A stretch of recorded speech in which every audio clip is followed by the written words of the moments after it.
সকাল এখন বাজে হচ্ছে 11:07। তো আজকে নানু আসবে, তো সেই কারণে আমরা এয়ারপোর্টে এসে গুয়াহাটি এয়ারপোর্টে ওয়েট করছি, গাড়ির মধ্যে বসে আছি। আরো দেরি আছে এখনো আসতে আর কি, 8 ঘন্টা মতন সময় তো রয়েছে। বাঙ্কুর বাবা গেছে কিছু খাবার দাবার কিনে রাখতে, স্যান্ডউইচ বা আর কিছু যা যা পাওয়া যায় এখানে এয়ারপোর্টের পাশেই কোনো দোকানে, তো সেগুলো কিনে এনে রাখবে আর কি, যাতে নেমেই আর কি এসে খেতে পারে। তো সাথে আরেকজন বন্ধু আসছে যে গুয়াহাটিতেই থাকে আর কি, তো একসাথে দুজন মিলে এবার টিকিট কেটেছে, তো আসছে। তারপরে বন্ধুকে আর কি ওর বাড়িতে ছেড়ে দেবো গুয়াহাটিতে, দিয়ে আমরা শিলংয়ের দিকে ব্যাক করবো। তো সকাল থেকে কি কি হলো আজকে সেটা দেখাই। শিলং থেকে যে বেরোলাম বা কিছু সেগুলো টুকটুক করে মানে কিছু কিছু ক্লিপিংস তুলে রেখেছি, সেগুলো দেখাতে থাকি, মানে শুরু থেকে শুরু করি আর কি। অনেকদিন বাদে ইচ্ছে হলো আজকে একটা ডেইলি ভ্লগ তোমাদের সাথে শেয়ার করতে। তো দেখো পুজোর পর থেকেই দেখছি কিন্তু ওয়েদারটা বেশ খানিকটা চেঞ্জ হয়েছে, অন্তত সকালবেলায় মানে ভোরবেলায় আর রাতের দিকে খানিকটা ঠান্ডা পড়েছে বলা যেতেই পারে। আজকের ভিডিওটার মধ্যেও কিছুটা ঘোরা বেড়ানো তো থাকবে, তবে রাজস্থানের ভিডিওর মতো নয় আর কি। আসলে কি বলতো, রাজস্থানে এতগুলো জায়গা এত ঘোরাঘুরি আমরা করেছি, ফোন মেমোরি না আমার পুরো মানে ফিল আপ হয়ে রয়েছে। যতদিন না ভিডিওগুলো কমপ্লিট করতে পারছি, নতুন আর কিছু ফোনে তো তুলতেই পারছি না আর কি ছবিপত্র। তো রাজস্থানের ভিডিও তো আরও দেব, এর মধ্যে আবার কালী পুজো রয়েছে, শিলং থেকে কালী পুজোর ভিডিও করতে হবে। তো সবটাই আর কি চলতে থাকবে সমান তালে। তো আমাদের এই যে বাড়ির সামনের দিকটায় দেখো, এখানটায় কত গাঁদা ফুলগুলো ফুটেছে। এই গাছগুলো কিন্তু আমারই লাগানো, আমি একবার সেই কলকাতা যাওয়ার আগে এখানে বসিয়ে দিয়ে গেছিলাম। কত বড় বড় হয়ে গেছে আর গাছ ভর্তি করে ফুল ফুটেছে, খুব সুন্দর। এরকমই যে কটা চারা বারান্দা বাগানে বসিয়েছিলাম তাতেও ফুল এসেছে, দেখাবো সেগুলো পরে। তো এখন আমরা চললাম গুয়াহাটি এয়ারপোর্টে, ওখান থেকে নানুকে নিয়ে আসতে হবে। তো এগোতে থাকি, চলো।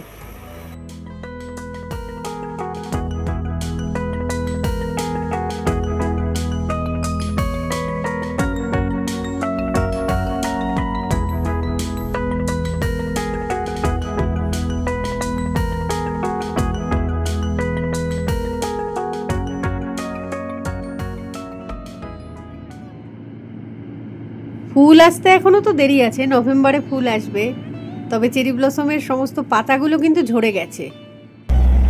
তোর বাবাই এখনো ডায়লগটা দেয়নি আজকে। প্রতিবার যখন এই সময় যায় বলে এবছর চেরি ব্লসম একটু তাড়াতাড়ি আসবে, এটা ওকে বলতেই হয়। এবার কেন বলেনি এখনো? এবার অন্য ডায়লগ দেব। কি ডায়লগ দিবি? এক চেরি ব্লসম আসছে মানে আবার শুরু করবে গাড়ি নিয়ে, এ প্রান্ত চেরি ব্লসম দেখতে চাও, প্রান্ত চেরি ব্লসম দেখতে চাও, এ প্রান্ত দেখতে চাও, প্রান্ত দেখতে চাও। এই তো এই সময়টাই তো দৌড়াদৌড়ি করতে হয়। এই যে সামনে গাছগুলো দেখ, হালকা একটা গোলাপি আভা। আজকে একটুখানি রিল্যাক্স করে করে যেতে ইচ্ছে করছে, যদিও হাতে যে খুব একটা টাইম আছে তা নয়। শিলং থেকে নংপো অবধি আসতে টাইম লাগলো ঘন্টাখানেক মতন। তো যেতে যেতেই দেখতে পাচ্ছিলাম এখানটায় রাস্তার পাশ দিয়ে একটা নদী বয়ে যায়। তো গতকাল রাতে ভালো বৃষ্টি হয়েছে, সেই জন্যই বোধহয় নদীর জলটা একটু বেশিই দেখতে পাচ্ছিলাম। তো ভালো একটু নামি গাড়ি থেকে। তো এই যে সবুজ বড় গেটটা, তার মধ্যে সবুজ একটা ছোট্ট গেটও রয়েছে, তো সেটা খুলে ঢুকতে হবে। সুন্দর একটা কাঠের ব্রিজ, ব্রিজের তলা দিয়ে একটা নদী বয়ে যাচ্ছে, ঠিক আছে। জায়গাটা যেমন সুন্দর দেখতে লাগছে, আর নদীতে জল বেশি, তো ডান দিকটা দেখাচ্ছি, দাঁড়াও আস্তে আস্তে আর একটুখানি এগোই আর কি, ব্রিজটার মাঝামাঝি যাই, তারপর দেখাবো। ক্যামেরায় কতটা কি আসছে জানি না, তবে খালি চোখে দেখতে কিন্তু অপূর্ব সুন্দর লাগছে। আগে না এই জায়গাটায় এসেছি বলেই জানি আর কি, তবে সবসময় তো এত বেশি জল থাকে না নদীটাতে, এখন প্রচুর জল।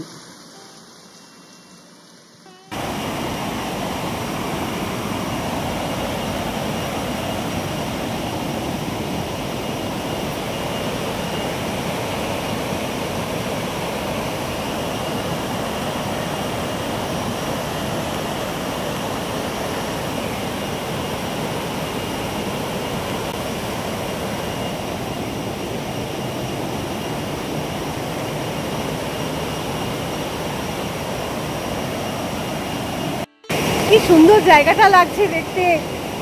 এটা ব্রিজের উপর এসে দাঁড়িয়েছি, এখানে জলটা বয়ে যাচ্ছে, কি ভালো লাগছে দেখতে, পুরো জল ঢাকা নদী একদম। রোদ্দুরের ভালো তেজ উঠে গেছে এখন। চোখের মধ্যে এত রোদ পড়ছে তাকানো যাচ্ছে না। এমনিতেও মানে চোখের মধ্যে এরকম রোদের ঝলকানি পড়লে আমি তাকাতেও পাই না ঠিকঠাক করে, মাথায় ব্যথা শুরু হয়ে যায়। আজকে তো আর সেরকম ভাবে ঘোরা নয় যে সানগ্লাস নিয়ে আসবো। হ্যাঁ হ্যাঁ, ওখান থেকে আরো সুন্দর লাগছিল।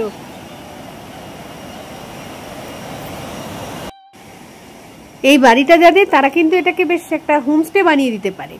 এটা রিভার ভিউ হোমস্টে হয়ে যাবে, সুন্দর। টুরিস্টরা এলে খুব ভালো লাগবে তাদের আর কি। যদিও আশেপাশে আর কিছু দেখার নেই এখানটায়, তাহলেও বানাতে পারে, একটা নতুন স্পট হয়ে যাবে। নদীটা বেশ মিষ্টি একটা নদী। সবুজ বড় গেটের মধ্যে সেই সবুজ ছোট গেটটা ছিল যেটা দিয়ে ঢুকেছিলাম এখানটায়, তো ওটা দিয়ে আবার বেরিয়ে গিয়ে বন্ধ করে দিই একবার, কারণ বন্ধই ছিল আমি যখন ঢুকেছিলাম। জলের মধ্যে সেই যে ঘূর্ণিটা হচ্ছিল না, ওইটা সামনে থেকে দেখাই, দাঁড়াও, ভাল লাগবে কিন্তু বেশ। তো এখানে একটা বসার জায়গা করেছে দেখছি। এই বাড়ির লোকজন হয়তো নিজেরাই বসে এনজয় করে। দেখো নদীটা কি সুন্দর লাগছে। বললাম না, জল ঢাকা নদীর থেকে কোনো অংশে কিন্তু কম নয় এই মানে অনামি বা বেনামি নদীটা।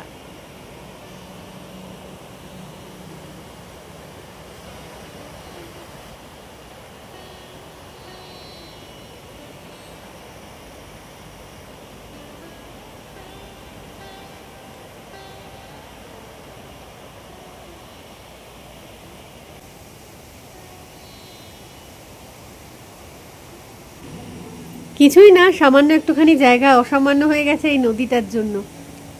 আর ভালোও লাগলো বেশ আমাদের কিছুক্ষণ, মানে জার্নির পথে না এরকম একটুখানি ব্রেক দিলে মনটা বেশ চনমনে হয়ে ওঠে। নতুন উদ্যমে আবার মানে জার্নি স্টার্ট করা যায়, এগিয়ে যাওয়া যায় আর কি।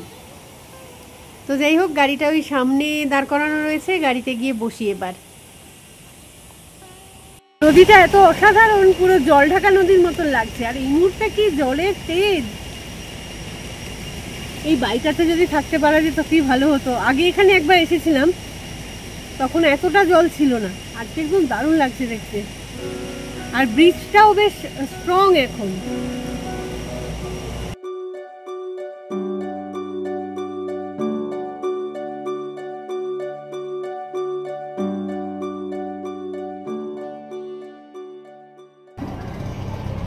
গাড়ি এখানে এসে থামলে হচ্ছে টি ব্রেকের জন্য। ভাত কেন খাবে? ভোরবেলাতে ঘুম থেকে উঠেও যদি ওকে থালা ভরে ভাত দিয়ে দেওয়া হয় সেটা খেয়ে নেবে। এই যে এখনো নিয়ে বসে গেছে, ভাত আর চিকেনের কিছু একটা হবে হয়তো। চিকেন কারি নেই ওর কাছে, আর ইয়ে দিতে বলি, ডাল দিতে বলি। আবার একটুখানি এগোনোর পরে গাড়ি থামলো এসে একটা পেট্রোল পাম্পে, গাড়িতে তেল নিতে হবে। আগেই তো বলছিলাম যে আজকে তাড়াহুড়ো করতে খুব একটা ভালো লাগছে না, একটু রিল্যাক্স করে যেতে ইচ্ছে করছে। অন্যান্যবার নানু যখন আসে ও ওদিক থেকে বলে যে আমি ফ্লাইটে চেপে বসলাম, আমরা এদিক থেকে মানে শিলংয়ের বাড়ি থেকে স্টার্ট করি গৌহাটি এয়ারপোর্টের উদ্দেশ্যে। জানি যে আমরাও 2.5 ঘন্টায় এয়ারপোর্টে পৌঁছবো, ও ওদিক থেকে 2.5 ঘন্টায় চলে আসবে গৌহাটিতে। কিন্তু আজকে ইচ্ছে করে একটু আগে আগে বেরিয়েছি যাতে হাতে একটু সময় থাকে, মানে ধীরে সুস্থে এয়ারপোর্টে পৌঁছানো যায়, তার সাথে আশেপাশে 2-1টা জায়গাও একটু যাতে দেখা যায়। তাও বলবো বেশ তাড়াতাড়ি পৌঁছে গেলাম গৌহাটিতে, আর একটুখানির পথে হচ্ছে এয়ারপোর্ট।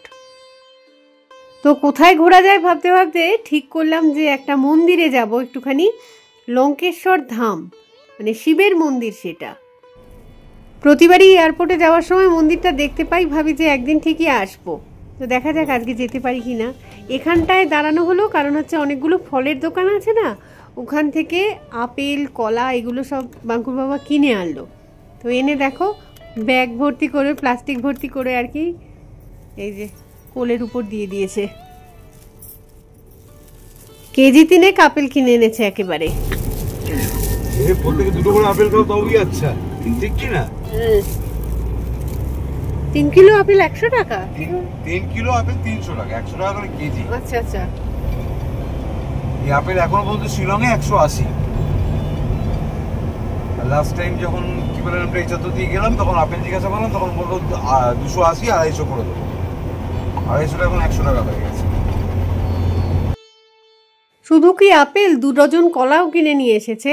তার আগে যদিও 5 কেজি আলু কিনে এই যে পায়ের কাছটায় রেখে দিয়ে গেছে। মানে সবজি পাতি ফল মূল সব কিনতে কিনতেই আমরা আর কি এগোচ্ছি বলা যেতে পারে আজকে। আর দেরি করব না, সামনেই রয়েছে মন্দিরটা, চলো এবার মন্দিরটা দেখাই।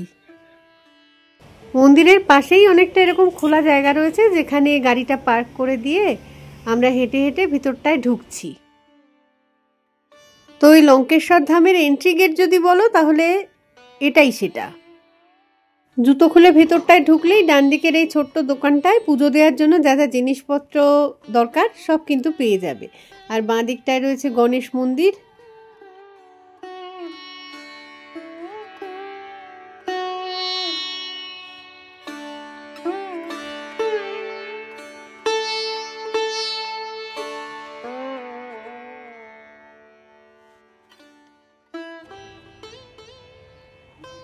মন্দিরের শান্তশিষ্ট পরিবেশটা কিন্তু ভীষণই ভালো লাগবে। তো ছোট ছোট অনেকগুলো মন্দির ভিতরটায় আছে, আস্তে আস্তে সবকটাই দেখবো আমরা। এই অংশটাকে মন্দিরের নাট মন্দির বলা যেতেই পারে। তো শুরুতে দেখলাম গণেশ মন্দির, এরপর দেখবো মা লক্ষ্মী মন্দির।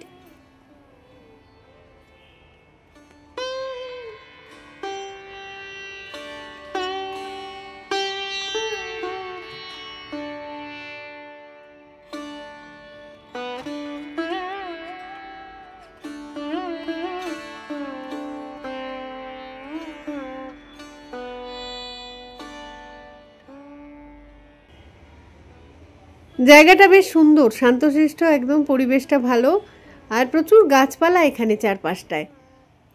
তো ধূপ মোমবাতিগুলো এইখানটায় জ্বালাতে হয়। আর সিঁড়িটা রয়েছে, আমার মনে হয় সিঁড়িটা দিয়ে উপরটায় উঠতে হবে, দেখাচ্ছি। উপরে নাকি একদম অনেক উপরে? অসুবিধা হবে না তো? কত আর উঠতে হবে? সময় আছে তো? গেলে তাড়াতাড়ি চ, তাহলে চ না।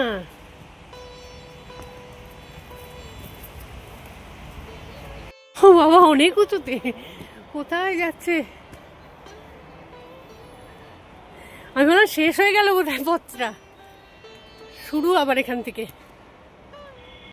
আজকের ঘোরাঘুরিটাও আমাদের ভীষণ ক্যাজুয়াল ভাবে, রিল্যাক্সলি, তেমন ভিডিওটা বানাচ্ছিও, মানে এডিটিংটাও করছি হচ্ছে ভীষণ রিল্যাক্স ভাবে। আমি মোটামুটি আস্তে আস্তে ধীরে সুস্থে উঠছি। বাঙ্কুর বাবা এত তাড়াতাড়ি যাচ্ছে না, সে মানে প্রায় বোধহয় পৌঁছে গেছে উপর পর্যন্ত। তো সেই নিচ থেকে আস্তে আস্তে আরো উপরে উঠতে হবে খানিকটা। 200টা সিঁড়ি প্রায় পেরিয়ে চলে এলাম, আরো বাকি আছে। শনি মন্দির, লঙ্কেশ্বর ধাম এখন অনেক উঁচুতে, অনেকটাই হাঁপিয়েছি। 205 খানা স্টেপ এখনো যাচ্ছি আস্তে আস্তে। শিব মন্দিরে যেতে গেলে আরো 205খানা সিঁড়ি ভাঙতে হবে। তার আগে বরং এত দূর যখন চলে এসেছি এই জায়গাটা দেখে নি। রয়েছে শনি মন্দির আর উপরটায় বজরংবলীর মন্দির, এই দুটো আগে ঘুরে নি ভালো করে। পাহাড়ের এতটা উঁচুতে যে এত সুন্দর মন্দির থাকতে পারে ভাবা যায়?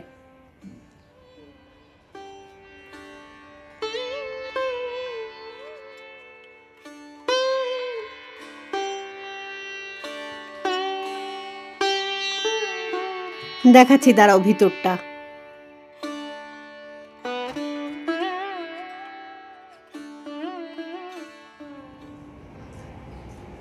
কি সুন্দর শনি মন্দির। আমরা কিন্তু আবার নাম নিই না, আমরা বলি বারের পুজো। একটা পুরো পাহাড় জুড়ে মন্দির আর কি, পরপর চলেছে। তো বজরংবলীর মন্দিরটা উপরটায় রয়েছে, সেদিকেই এগোচ্ছি। দুপুরবেলায় আমরা যতটা খালি খালিতে দর্শন করে বেড়াচ্ছি, এতটা খালি হয়তো জায়গাটা থাকে না। লোকজন তো আসে নিশ্চয়ই প্রচুর। আর এই জায়গাটায় দেখো হনুমানজির মূর্তিগুলো কি সুন্দর দেখতে লাগছে। পঞ্চমুখী হনুমানজিও রয়েছে। তো ভালো করে দেখবো জায়গাটা, আগে উপরটা থেকে ঘুরে আসি, উপরে কি আছে একটু দেখে আসি। চারদিকটা তো জঙ্গল, গাছপালা। ছোট ছোট অজস্র বজরংবলীর মূর্তি তো রয়েছে, বড় একটা মূর্তি, ওটা দেখবো এক্ষুনি। এখানটা দেখো ধূপ মোমবাতি দেওয়া হয়। পুরো জায়গাটা আস্তে আস্তে দেখাচ্ছি, তার আগে বড় মূর্তিটা দেখাই। এত সুন্দর, এত বড় সড়ো একটা বজরংবলীর মূর্তি আমি না কোনো মন্দিরে দেখিনি। কি যে ভালো লাগলো দেখে। পুরোহিত মশাই ওই দিকটা বসে আছেন, তো ওনার সঙ্গে একটু দেখা করে আসি।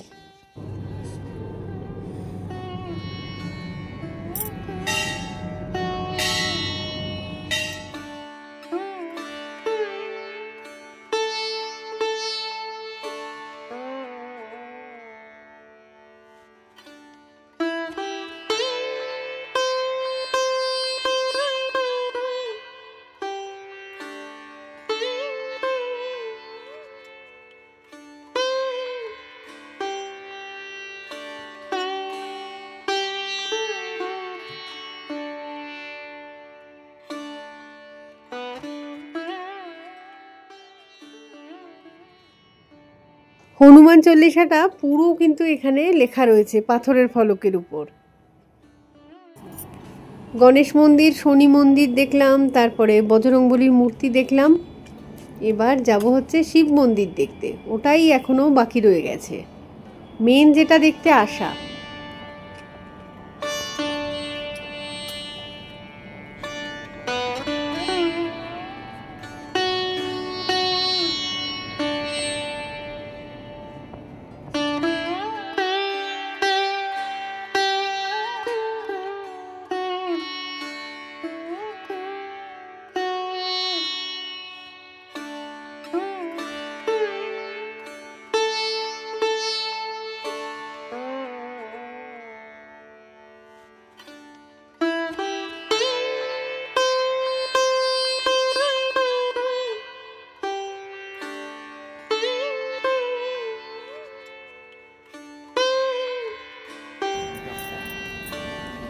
দারুণ সুন্দর, কত মূর্তি দেখো। হ্যাঁ,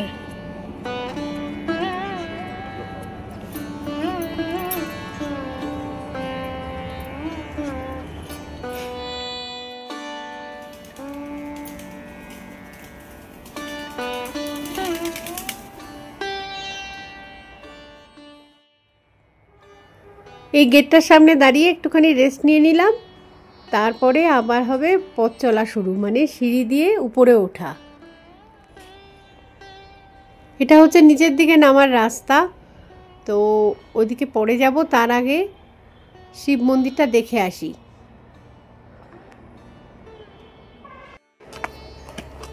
লেখাই ছিল এখানে 205 স্টেপস, মানে 205টা সিঁড়ি এরকম তো এখন থাকবে। তো এদিক ওদিক আর কিছু না ভেবে সোজা আস্তে আস্তে উপরের দিকে উঠতে থাকি।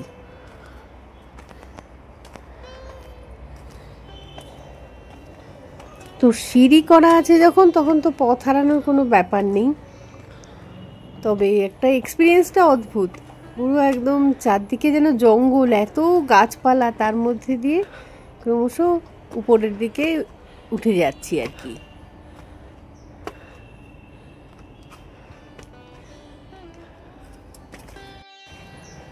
হাঁপিয়ে গেলাম, রাস্তার আর কোনো শেষ নেই, সেই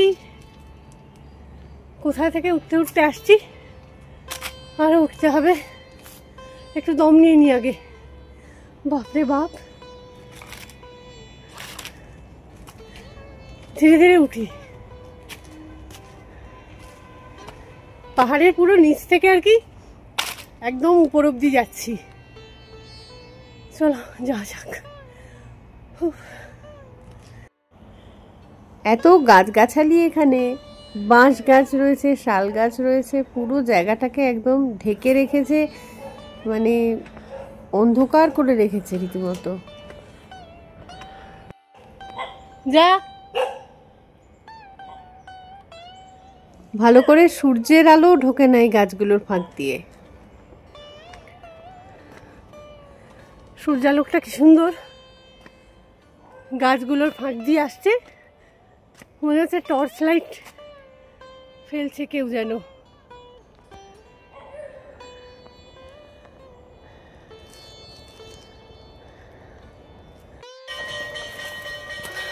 উপরটা থেকে মন্দিরের ঘন্টা পাচ্ছি, তার মানে মনে হচ্ছে প্রায় এসে গেছি।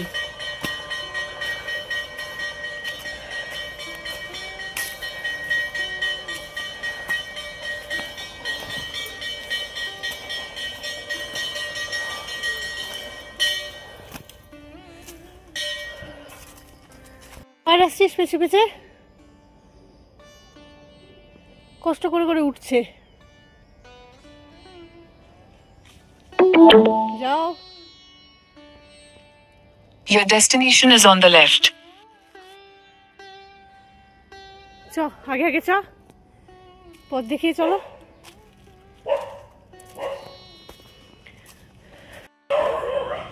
গুগল বাবার হেল্পের তো আর দরকার নেই, কারণ এরাই সাথে করে আসছে পথ দেখিয়ে দেখিয়ে। ফাইনালি এসে পৌঁছেছি লঙ্কেশ্বর ধাম। কি সুন্দর মন্দিরটা দেখো।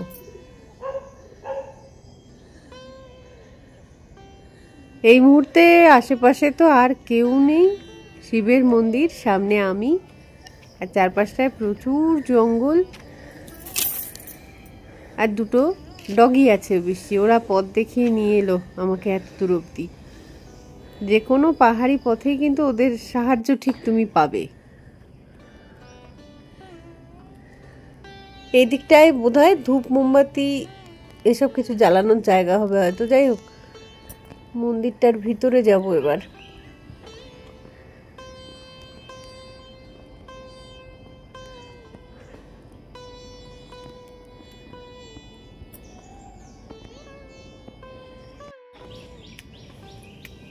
পাহাড় চড়ে চড়ে এত দূর অব্দি ওঠাটা কষ্ট একটুখানি আছে ঠিক কথা, কিন্তু সামনে যদি এত সুন্দর একটা মন্দির তারপরে দেখতে পাওয়া যায়, মনটা একটা আলাদা খুশিতে ভরে ওঠে যেন।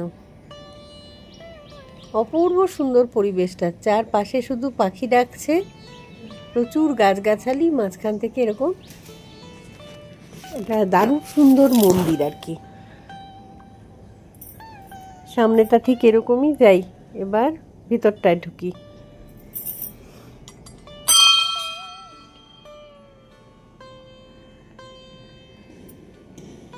ভিতরটা অনেকটা বড়, আর সিলিংটা প্রচুর উঁচু, আর মহাদেব রয়েছেন এই বাঁ দিকটায়। অপূর্ব অপূর্ব মন্দিরটা। দাঁড়াও আর একটুখানি কাছ থেকে দেখাই।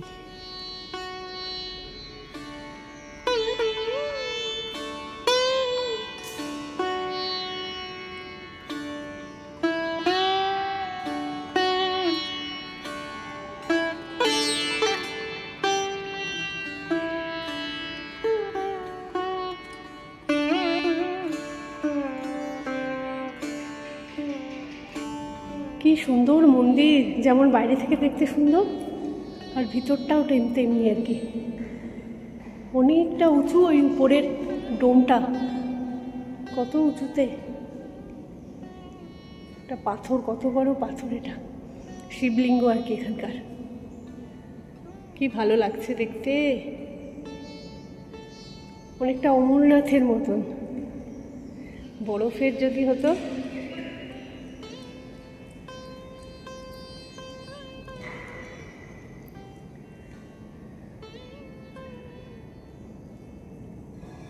এই যে এইগুলো সেই উঠছিল না উপরটা, সিঁড়ি দিদি আমার সাথে এখানে চলে এসেছি। এটার ভিতরে ঢুকে গেছে মন্দিরে। ওই বাড়িটাতে আরেকটাও রয়েছে,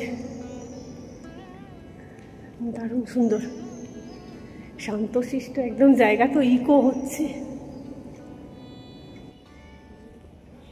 এদিকের দরজাটা দিয়ে বেরোলে বাইরেটা ঠিক এরকমই।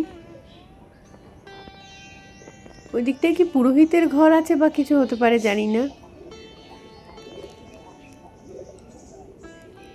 এটা বট অশ্বত্থ কিছুর গাছ হবে হয়তো, বিরাট বড় গাছ, আর প্রচুর পুরনো আর কি। বোঝাই যাচ্ছে যে কত ঝুড়ি নেমেছে। এটা মন্দিরের পেছনের পোর্শনটা আর কি। প্রচুর পায়রা রয়েছে এখানটায়, তাদেরকে সব ওই দানা ছড়িয়ে দিয়েছে না, ওরা খাচ্ছে। ওদের ভিতর দিয়েই যাবো, দেখি কি করে। উড়েই যাবে হয়তো, আবার এসে বসবে। দেখি, সরে সরে যাও।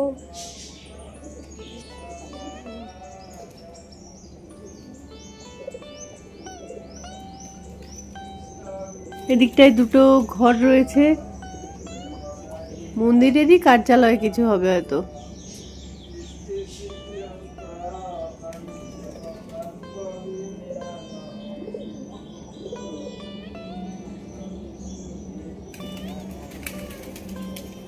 এই নিচের দিকটা দিয়ে অন্য একটা সিঁড়ি নেমে যাচ্ছে জঙ্গলের মধ্যে।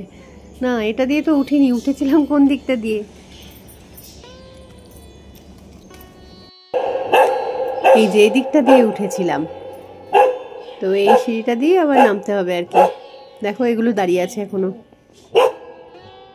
দাঁড়াও, দাঁড়াও। এই যে এখান থেকে মন্দিরটা দেখতে পাওয়া যাচ্ছে।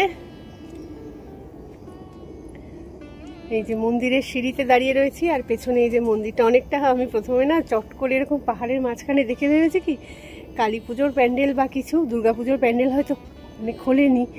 এত সুন্দর লাগছে দেখতে, পাহাড়ের এত উঁচুতে যে এরকম একটা মন্দির আগে কখনো আসেনি, তো জানা ছিল না। খুব সুন্দর জায়গাটা, পরিবেশটা শান্ত শিষ্ট, দারুণ। এই যে ক্যামেরায় ঠিকঠাক আসছে কিনা বুঝতে পারছি না, তবে ভালো লাগলো খুব। ভাগ্যিস এলাম, এতটা কষ্ট করে উঁচুতে এসে সুন্দর একটা জিনিস দেখতে পেলাম।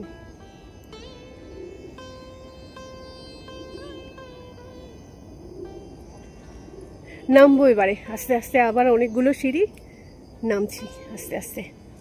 জুতোটা পরিনি, জুতোটা এখানে ছেড়ে গেছিলাম, জুতোটা পরে নেব। ডগিগুলো নিশ্চয়ই আমার সাথে সাথেই আবার নিচ অব্দি নামবে। পথ দেখিয়ে এনেছে যখন উপর অব্দি, পথ দেখিয়ে আবার ফেরতও নিয়ে যাবে আর কি। আসবে, দাঁড়াও। এখন আমি শান্ত হয়ে দাঁড়ালে ওরাও শান্ত হয়ে বসে পড়েছে, আমি আবার চলা শুরু করলে ওরা আসবে পিছে পিছে। ঠিক সিঁড়ি শুরু হলো, চলো।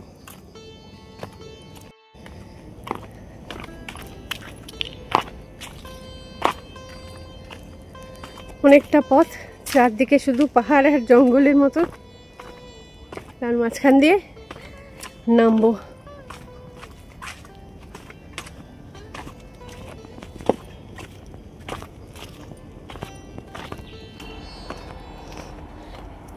এই বাড়িটার একটাই ঘর আর কি, এখান দিয়ে আবার একটা ভিউ পয়েন্ট মতন করে দিয়েছে। উপরটায় উঠে দাঁড়ালে চারদিকের শাল গাছের ভিউ পাবে।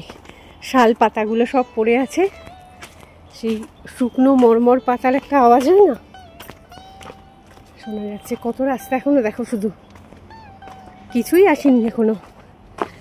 জাস্ট শিব মন্দিরটা ক্রস হয়ে ওই শনি মন্দির অবধি যাবো আর কি, তারপরে আবার নামা শুরু। আর ওদিকে সেই বজরংবলীর মন্দিরটা। চলে এসেছি শনি মন্দিরটার কাছে। বজরংবলীর মন্দির দূরে দেখতে পাচ্ছি, একটা শিউলি ফুলের গন্ধ ভেসে আসছে। শিউলি গাছ তো কিছু দেখতে পাচ্ছি না, আছে হয়তো ওই দিকটায়, ফুলের গন্ধটা শুধু পাচ্ছি।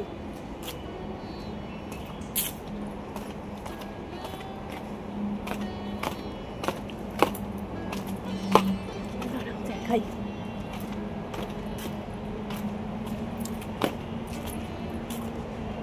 এই যে শনি মন্দির অবধি চলে এসেছি, বাকি পথটাও আস্তে আস্তে নেমে যাব।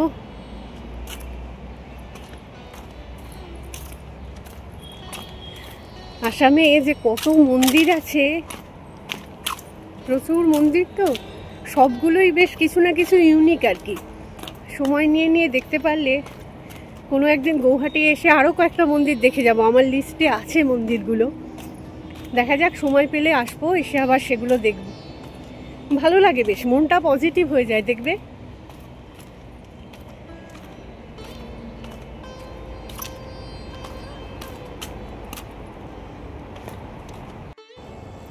বলি বটে যে পাহাড় থেকে নামার সময় গড়গড়িয়ে নামা যায়, কিন্তু পা হড়কে যাওয়ার সম্ভাবনাটা কিন্তু নামার সময়টাই একটু বেশি থাকে।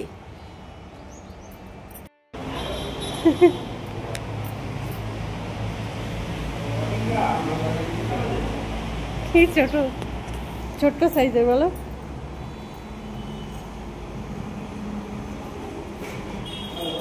Tata tata.